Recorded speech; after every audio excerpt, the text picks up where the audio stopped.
What's up, guys? Welcome back to my channel. Today I'm going to do my top 10 coasters that I've been on as of early 2024.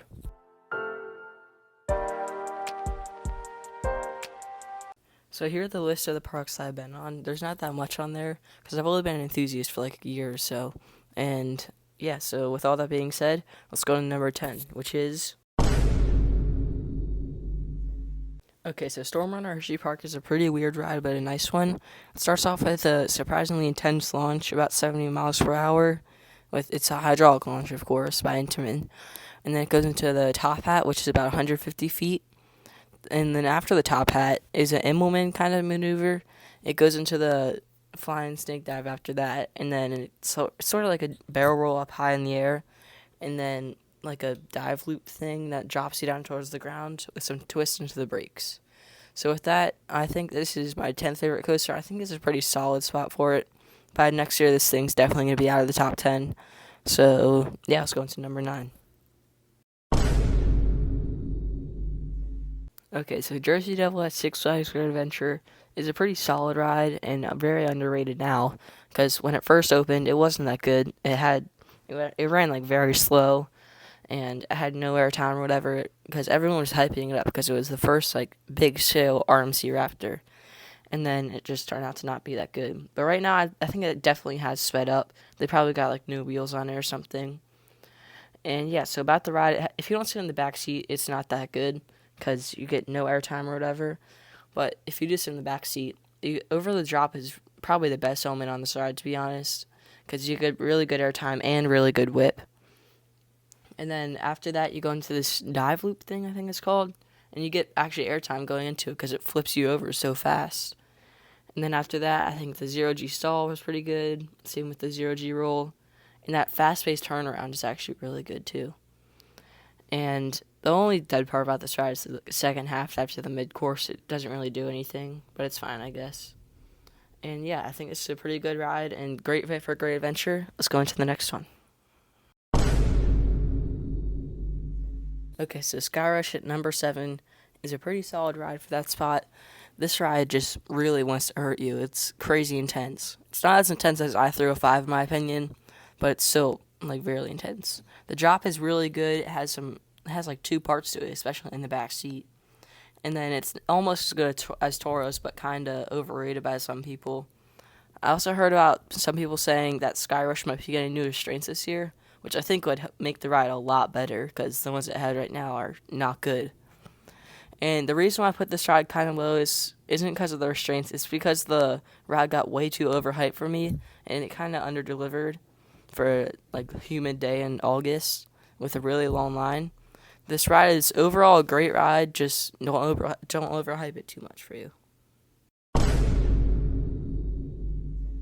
Okay, so at a number 8 spot, we have Hagrid's Magical Creatures Motorbike Adventure, which is actually a really underrated ride. I think it's overlooked a lot by Velocicoaster, which is no surprise on this list.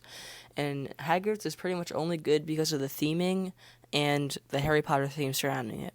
The highlight of this ride is easily the drop track. The first time I went on this ride in 2019, I got so scared of it because at the time I was not an enthusiast. I was 9 years old, and I didn't know about it. Also, the fact that this ride has the most launches in the world is crazy. 7 launches, a drop track, and a spike for a family coaster is crazy. I know that this used to be the most expensive coaster, but it got replaced by Guardians at Epcot. But I'm not sure that I'm not sure that's not the most expensive because it was built in a building that was already there. And I think overall with Hagrid's having the onboard audio, unique trains, and theming with all the launches and drop tracks and stuff like that, I think this is a very overlooked coaster. Alright, on to number 7. Mako at SeaWorld Orlando is the most recent coaster I've been on as I'm recording this thing, which I see is a really good thing for a coaster because I have the most memories about it.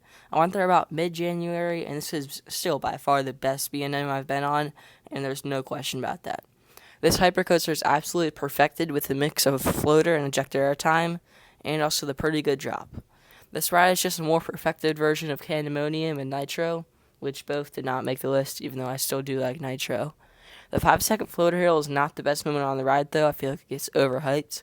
I'll give that to the hill after the turnaround, which has ejector airtime whenever they turn off the trims on it. And the speed hill on this ride is also really good. This ride is no question the best at SeaWorld Orlando and the best that I've been on in that park. Twisted Timbers at King's Dominion is a really good RMC box coaster, and it's really underrated and fits perfectly at King's Dominion. This barrel roll down drop RMC is the perfect drop and element for this height.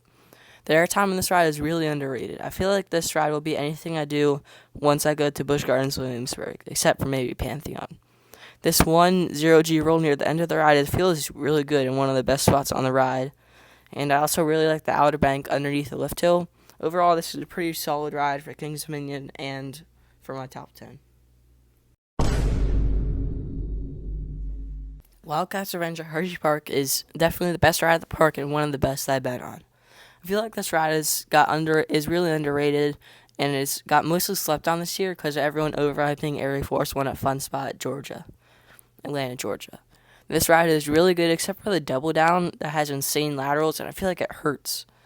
I feel like that's probably too strong, and they probably should have done a different element instead. If you want to hear more about what I have to say on this ride, you can go check out my review. It's somewhere in my channel. You'll probably find it. Okay, so Velocicoaster not being at number 1 is definitely the biggest hot take of this video. I also just haven't ridden this ride in a while, and when I did ride it, it was like a dreary morning in November or whatever. And otherwise, I think if I rode this ride on a sunny day in like April or May when it's not too hot out, but it's like a perfect temperature, I would have definitely had a lot better experience, and I would probably place it at number 1. I think this ride is just a perfect example of a roller coaster. There's really nothing else about to say this coaster. It's just perfect. Just go ride it. Intimidator 305 is a pretty controversial coaster. It's either you love it or you hate it, and I'm definitely one of those people that loves it. The first turn on this ride is probably the craziest element that you'll ever do on a coaster, and you gray out every time no matter what, sometimes even black out. It also has those crazy transitions that give you airtime because of how fast you're moving through them. The crazy transitions and positive G's are what makes this ride so good and worth a trip alone to King's Dominion if you like those. El Toro at number 1 is not much of a surprise to you if you've been to Six Flags Great Adventure or ridden it. This ride is probably the most universally loved coaster by all of enthusiasts. This ride is the perfect coaster, and it has the best first drop in the world and some of the best airtime in the world. It does all of that while being a wooden coaster still. This ride has the most known layout out there probably. Some people will say that this ride only has 4 good moments, and if they say that, they either haven't ridden it or just rode it really early in the morning. Anyway, this coaster has the best airtime that I experienced. Just go ride it because it's just that good.